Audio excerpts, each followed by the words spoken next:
Operation hot परशूट ये सिर्फ एक नाम नहीं है। ये कहानी है भारत के उस बदले की, उस खुफिया मिशन की जिसने देश की मिलिट्री स्ट्रैटेजी को हमेशा हमेशा के लिए बदल कर रख दिया। चलिए आज इसकी एक एक परत खोलते हैं। ये कहानी शुरू होती है इस एक नंबर से, 18।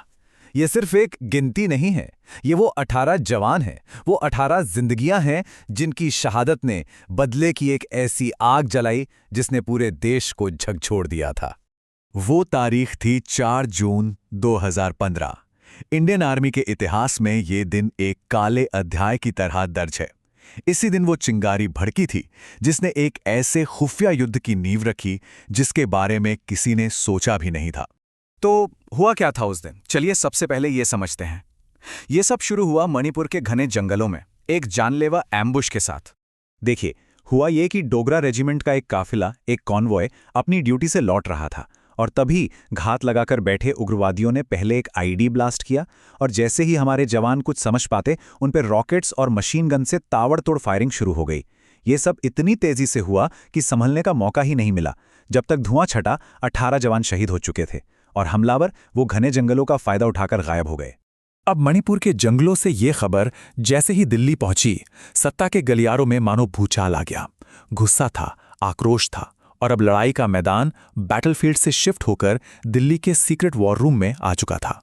तो अब दिल्ली में सवाल ये था कि जवाब कैसे दिया जाए, और सामने दो बहुत मुश्किल ऑप्शन थे। एक था एयर स्ट्राइक, तेज, घातक, लेकिन इसमें आम नागरिकों की जान जाने का बड़ा खतरा था, और तो और ये एक बड़ा इंटरनेशनल मुद्दा भी बन सकता था। दूसरा ऑप्शन था जमीन पर जाकर हमला करना, एक ग्राउंड स्ट्राइक। हाँ, इसमें हमारे कमांडोज की जान का जोखिम था, पर निशाना एकदम सटीक होता। तो अब करें तो क्या करें?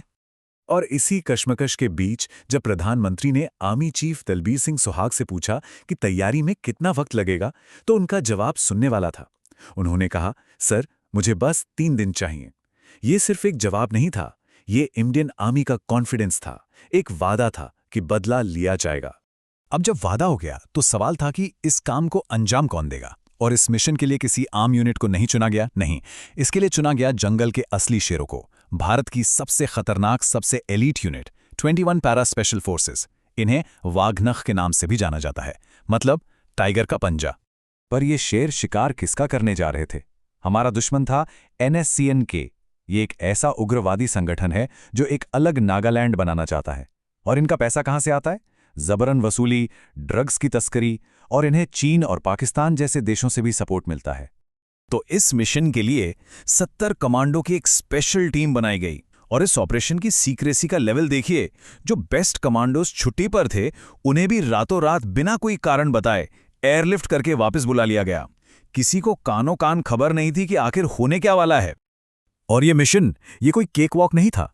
सोचिए, 40 डिग्री सेल्सियस की जानलेवा गर्मी, हवा में 98% नमी, मतलब हर सांस लेना मुश्किल, ऊपर से पीठ पर 15 किलो का वजन, और इस हाल में म्यांमार के घने जंगलों में 50 किलोमीटर पैदल चलना था। ये सिर्फ दुश्मन से जंग नहीं थी, ये तो कुदरत से भी जंग थी। सब कुछ प्लान के मुताबिक चल रहा था, और तभी घने जंगल के बीचों बीच अचानक उनका सामना 2 लोकल शिकारियों से हो गया।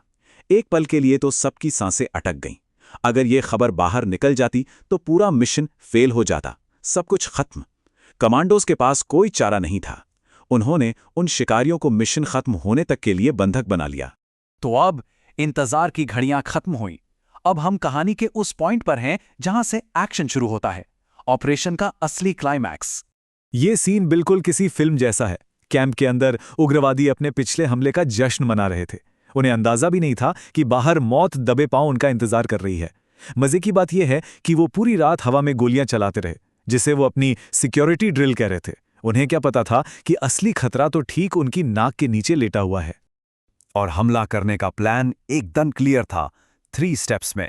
स्टेप 1, सुबह ठीक 5 बजे जब दुश्मन गहरी नींद में हो तब अचानक रॉकेट से हमला।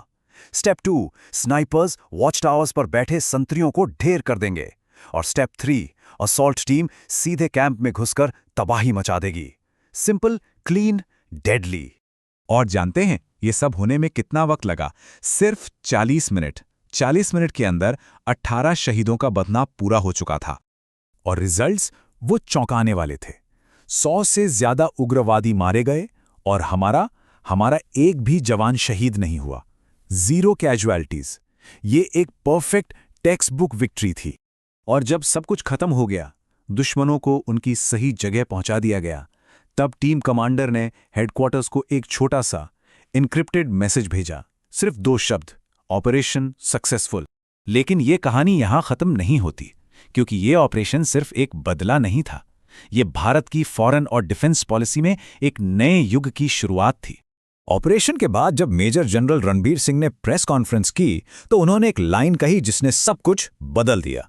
उन्होंने कहा, ये नया भारत घर में घुसकर मारता है। और ये एक लाइन पूरी दुनिया के लिए एक सीधा और साफ मैसेज था। ये भारत की नई डिफेंस डॉक्ट्रिन बन गई। तो इसका मतलब क्या था? इसका मतलब बिल्कुल साफ था। भारत अब चुपचाप बैठकर हमले सहने वाला देश नहीं रहा। वो जो दशकों से स्ट्रेटेजिक रेस्ट्रेंट की पॉलिसी चल रही थी, मतलब हमला होने पर भी संयम बरतने की नीति, वो दौर अब खत्म हो चुका था।